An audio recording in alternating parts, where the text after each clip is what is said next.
En el contexto mexicano, muchas palabras que se usan de manera cotidiana tienen su origen en el pasado prehispánico del país, sobre todo en lo referente a nombres de lugares, nombres de personajes históricos y en nombres de objetos, animales, entre otros, cuyos nombres en náhuatl aún persisten o en el menor de los casos han sido castellanizados. Sin embargo, hay que tener en cuenta que en México existen muchas variantes del náhuatl, por lo que yo, una vez aclaro, que la variante que yo les voy a enseñar en todos mis videos es el náhuatl clásico, es decir, el náhuatl antiguo, el que se hablaba hace 500 años en el Valle de México. En gran parte del actual territorio mexicano, el náhuatl se utilizó para nombrar a lugares y culturas, por lo que el día de hoy les voy a enseñar algunos detalles sobre la pronunciación del náhuatl. ¿Y por qué digo que el náhuatl se usó en gran parte del territorio mexicano si este idioma es oriundo del Valle de México? Bueno, lo responderé en otro video. Número 1. Fonemas. En el náhuatl, a diferencia del español, no existen ciertos fonemas, es decir, no existen palabras que usen las siguientes letras: B, D, F, G, J, ñ, R, S, V. El caso de la S es particular, ya que se refiere a la S líquida, es decir, la que va de forma inicial en palabras como Santiago, Salvador o Santo. Por eso mismo, palabras como Sempoala, Zatepan o San se escriben con Z inicial y no con S. El caso de la J lo explicaré más adelante. Número 2. Todas las palabras son graves. En el náhuatl, todas las palabras son graves, es decir, que la sílaba tónica o átona se encuentra en la penúltima sílaba de la palabra. Por mencionar un ejemplo, muchos lugares cuyo nombre en náhuatl aún sobrevive se suelen pronunciar como si fueran palabras agudas, producto de la castellanización, cuando en realidad eran palabras graves.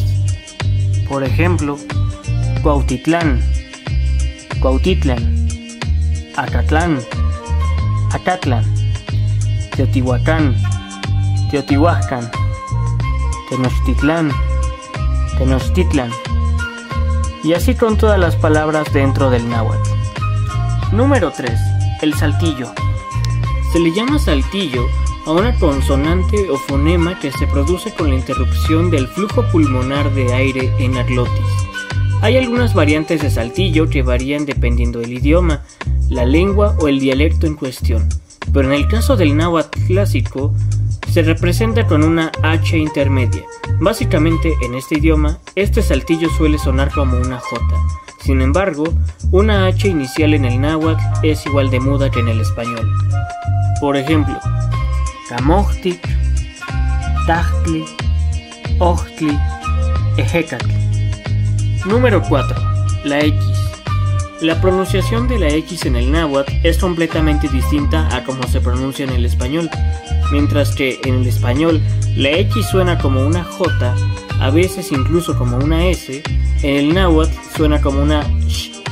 Esto es debido a que durante la conquista y el posterior proceso de evangelización, los españoles no podían pronunciar bien este fonema, por lo que lo sustituían con una J tanto en la forma escrita como en su pronunciación. Por ejemplo, Xochimilco, Xochimilco, Iztateopan, Ixtateopan, Cempasúchil, Cempaxochitl, Tlaxcala, Tlaxcala, Jitomate, Jitomate. Número 5. La doble L. A la hora de escribir el náhuatl, se suele usar la doble L en muchas palabras. Sin embargo, dado que en el español la doble L suena como Y, se suele pronunciar de esa forma, pero en realidad se pronuncia como una L sola. Por ejemplo, Macuilli, Macuili. Número 6. La U y la H. En algunas palabras del náhuatl, por razones de ortografía y gramática, suele haber una sílaba intermedia o final formada por las letras U y H. Sin embargo, en esta sílaba la U es muda y la H pasa a ser un saltillo. Por ejemplo, Xichtic, Xipachtic. Número 7. El náhuatl es aglutinante. Cuando se dice que una lengua es aglutinante, se refiere a que dentro de esa lengua se pueden juntar palabras con el fin de crear una palabra nueva. El náhuatl cumple con esta característica, al igual que lo hace el griego y el alemán. Por ejemplo, tlapali más namaca igual a tlapalnamacani. Número 8. El náhuatl es poético. En el náhuatl, muchas palabras no tienen un significado literal, como podría suceder en el caso del español, sino que suele ser en algunas ocasiones de corte metafórico. Por ejemplo, Quetzalcíhuatl.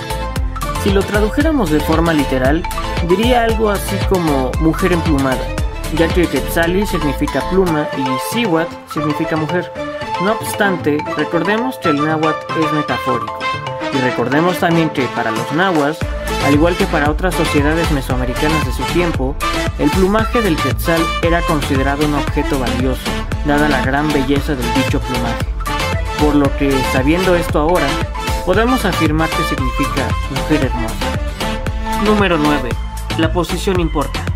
En el náhuatl, cuando se va a traducir una palabra compuesta, el significado se lee de derecha a izquierda, es decir, primero se traduce la última palabra y después se continúa con las siguientes en ese orden.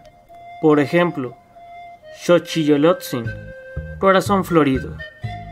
Yoloxochitl, flor en forma de corazón.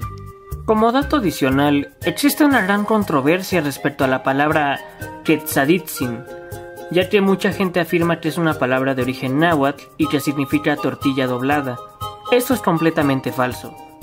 Recordemos que el fonema D no existe en el vocablo náhuatl y que el sufijo quetza no hace alusión a las tortillas, sino a las plumas. En todo caso, tortilla doblada vendría a ser tlaxcalhuilpacholi. Recuerden que todo esto es dentro del contexto del español mexicano.